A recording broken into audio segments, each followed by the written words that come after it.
Deep in the forgotten valleys of Appalachia, there are whispers of families so secretive, so twisted, that their bloodlines became legends of horror. Hidden cabins, collapsing barns, and trails that lead to nowhere. Outsiders rarely step in, and locals never talk. Among these shadows lies a tale so disturbing, even the most hardened investigators refused to put it on record. A man raised in a house where family meant everything, and yet nothing. A man who grew up only to discover he was his own nephew. This is not folklore. This is not a ghost story. This is the documented horror of a bloodline that folded in on itself until reality blurred with nightmare. Tonight, you will hear the disturbing true story of Appalachia's most cursed family, where love turned to taboo and the concept of lineage collapsed into something unrecognizable. So lock your doors, dim your lights, and remember, sometimes the darkest monsters aren't supernatural. They're born within the family. The Appalachian Mountains have always carried an air of mystery, their rolling hills hiding not just beauty, but secrets buried for generations. Isolated hollers and valleys kept communities cut off from the outside world, creating pockets of people who lived by their own rules. Roads rarely stretched into these places, and those who stumbled upon them often turned back quickly, unnerved by the feeling of being watched. In one such hollow tucked miles away from any paved path, stood a sagging wooden farmhouse that locals refused to approach. The story went that the people inside never left, never mingled, and never married outside of their kin. They were whispered about in hushed tones, the Bloodline family, a clan that guarded its secrets with silence and punished those who asked too many questions. The story begins with the strange birth records that surfaced in a county courthouse during the 1970s. A clerk noticed names repeating across generations, children listed as sons and nephews at the same time, and fathers who were also uncles. The records didn't make sense to outsiders, but within that family, they weren't mistakes. They were truths.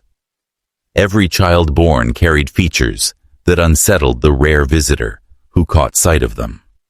Wide-set eyes, slack jaws, and expressions that never seemed to match their age. Doctors rarely visited the hollow, and when they did, they left quickly, shaken by what they had seen. Neighbors in the closest town, nearly 15 miles away, had their own reasons to avoid the farmhouse. Hunting dogs would go missing near the property. Strange cries echoed through the trees at night, and once, a young boy from town never returned after venturing too close. His disappearance was never solved, but whispers always circled back to that family. Law enforcement looked the other way, chalking it up to the wilderness or a runaway case. The fewer questions asked, the better. Still, rumors found their way out. Stories of children born from fathers and their own daughters, mothers raising babies whose exact parentage was a mystery even to themselves. Stories of a family tree so twisted it looped back on itself, collapsing the boundaries between uncle, brother, father, and son. And within that nightmare lineage came the man who would later be known in whispers as the one who was his own nephew. His life, and the horror surrounding it, was the darkest symbol of what unchecked isolation can breed. It was the summer of 1981 when the first official incident tied to the Bloodline family made its way into county reports. A pair of hikers, college students from out of state, ventured too far off the marked trail. They were drawn by the faint sound of a banjo, echoing through the trees, soft at first, then louder, as if beckoning them deeper. What they found wasn't music, but silence, broken only by the snapping of twigs behind them. Hours later, only one of the hikers stumbled back into town, barefoot, bloodied, and unable to explain what had happened. He spoke in fragments: a cabin, a family with faces wrongly put together, and a child who looked old, yet spoke like a toddler. The sheriff dismissed it as delirium, fueled by exhaustion and fear. But locals knew better. They had warned outsiders never to follow the sounds in those woods. The missing hiker was never found. Search parties combed the ridges and hollows for weeks, but every path seemed to bend back toward the same clearing, a circle of pine trees surrounding nothing but disturbed soil. Some said it was an unmarked graveyard for the family's own. Others claimed it was where strangers ended up when they crossed into the wrong territory. The survivor left the state the next day, refusing to ever speak of Appalachia again. His silence became as much a part of the legend as the family itself. From that point on, townsfolk began marking the edges of the family's land with crude signs: animal skulls nailed to trees, ropes strung across paths. They weren't to scare the family. They were warnings to outsiders not to wander any further. Yet hunters occasionally ignored the signs, drawn by deer trails and the promise of untouched game. Many returned with uneasy stories, figures watching from the tree line, strange laughter echoing at dusk, and once, a half-buried doll covered in mud, its glass eyes cracked. The why spares about the family grew louder after another disappearance. The county coroner's assistant, who had been investigating irregular birth records. He was last seen driving up a dirt road toward the hollow. His truck was found abandoned a week later, doors open, no footprints around it. The official report simply read, "Missing person, presumed lost in wilderness." But in town, everyone knew. The family had claimed another outsider, and with each incident, the legend of Appalachia's most disturbing bloodline grew darker, feeding fear and fascination alike. The Bloodline family did not exist on maps, nor in the eyes of the law, yet everyone in the nearby town could describe them. The clan lived in a collapsing farmhouse surrounded by rusted cars and piles of animal bones. Their yard littered with broken furniture that had long since surrendered to the weather. When someone dared to approach from the road, they were often met by silence, until figures slowly emerged from the shadows of the porch. Their faces carried features that seemed rearranged. Eyes set too far apart, jaws slack and unsteady, noses swollen or sunken, and skin stretched pale against bone. The youngest children bore the heaviest signs of generations folded in on themselves, moving with unsettling, jerky motions, their laughter high-pitched and out of sync with their expressions. The patriarch of the family, known only as Uncle Ray, ruled the hollow like a ghostly warden. He was spoken of as both father and grandfather to many under that roof, though no one outside could trace the exact lines of relation. His words were rarely coherent, but the family obeyed his guttural commands without question. His partner, rumored to be his own daughter, watched visitors with glassy, unblinking eyes, clutching a child who bore the features of both mother and sister. Outsiders who witnessed this dynamic described it as like stepping into another world, one where time, morality, and law had collapsed. Children peered from windows, their stares too direct, as though they lacked the instinct to look away. Their clothes were ragged, their hands often stained with dirt, and yet there was something purposeful in how they clustered together. The line between siblings, cousins, parents, and offspring blurred until there was no way to distinguish one role from another. To them, family wasn't divided. It was the only thing that existed, endlessly folding inwards.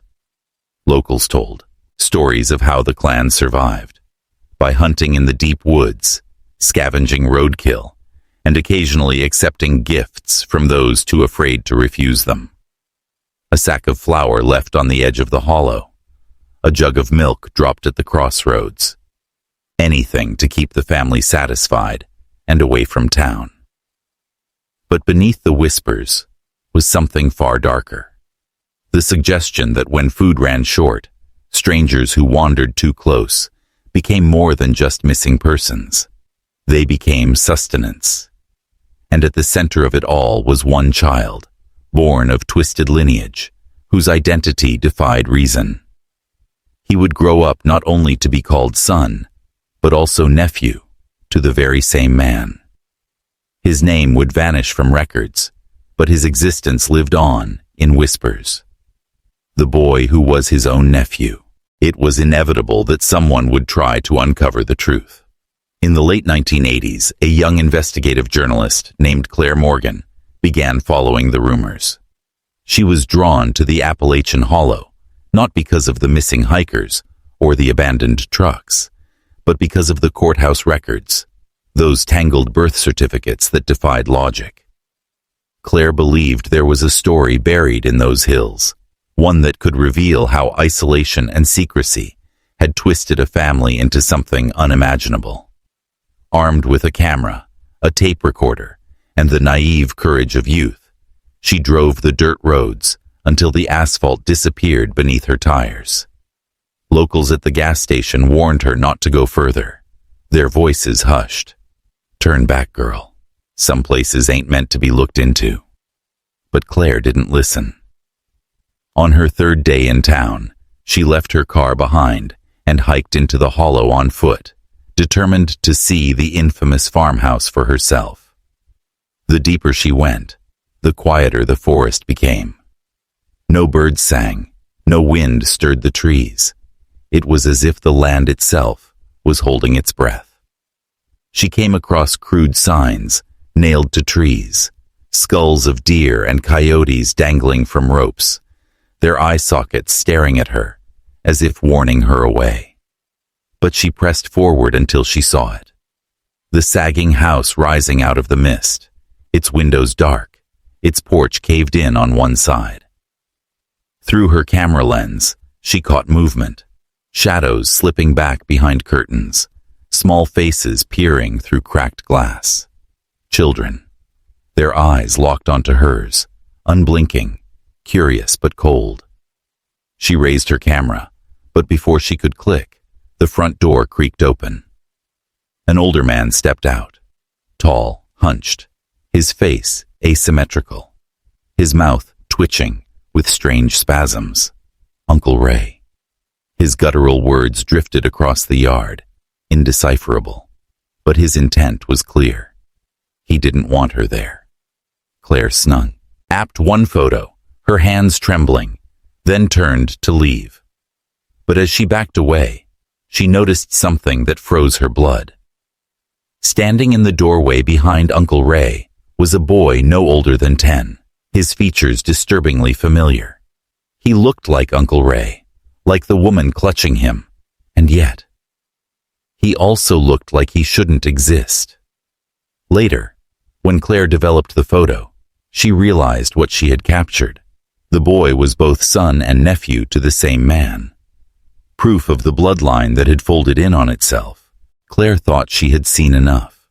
The single photograph of the boy should have been proof enough to tell her story. But something in her gut told her to stay, to dig deeper. That night, she returned to her motel, locked the door, and replayed the muffled recordings she had captured outside the farmhouse. At first, it was only distorted muttering, Uncle Ray's guttural commands echoing through the static. Then, layered beneath his voice, she heard something chilling, a child repeating the same words back, like an echo. The voice was shaky, slurred, but unmistakably familiar. It was the boy. He wasn't only being spoken to, he was mimicking, like he had been raised to mirror his Uncle Father's every sound. Compelled by a mix of fear and determination, Claire returned 2 nights later, slipping closer to the farmhouse under the cover of darkness. The windows glowed with dim lamplight, revealing unsettling scenes inside. She saw 2 women, sisters by appearance, tending to children who looked more like siblings than sons and daughters. She saw Uncle Ray hunched over a table, muttering to himself while sharpening a blade, his eyes rolling in opposite directions. Then she froze. In the corner of the room, half hidden in shadow, stood the boy again. He was staring directly at her through the glass, as though he knew she was there. Claire raised her camera, but just as she pressed the shutter, something moved behind him. Another figure stepped into the light, an older teenager, with features so twisted and familiar that Claire felt bile rise in her throat. He looked like the boy grown older, but his birth record suggested something far worse. Later, Claire would realize the horrifying truth. The teenager was the boy's half-brother, cousin, and uncle, all at once. The family tree had collapsed so completely that identities blurred into one another, and every new generation was only a more distorted reflection of the last. Suddenly, the lamplight flickered. The boy's lips moved, whispering words she couldn't hear. Then, one of the women turned her head sharply toward the window. Their eyes met, hers and Claire's, and in that instant, Claire knew she had been seen. She bolted back into the woods, the sound of dogs erupting behind the house, their howls chasing her through the blackness. She barely escaped, clutching her camera like a lifeline, her heart pounding with the realization that she had uncovered something no one was meant to witness.